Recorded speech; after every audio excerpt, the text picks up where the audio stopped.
పుట్టిన సమయంలో ధైర్యం చెబుతుంటే, గొడవే పెట్టిన తరుణంలో తిడుతూనే వేడుకుంటే, కష్టం కలిగిన ప్రతి పనిలో సాయం చేస్తుంటే, విజయం పొందిన వేళలలో వెనుదట్టి మెచ్చుకుంటే,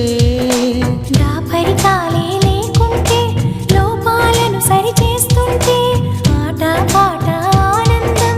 అన్నీ చెరి సగమవుతుంటే ప్రేమంటారా కాదంటారా?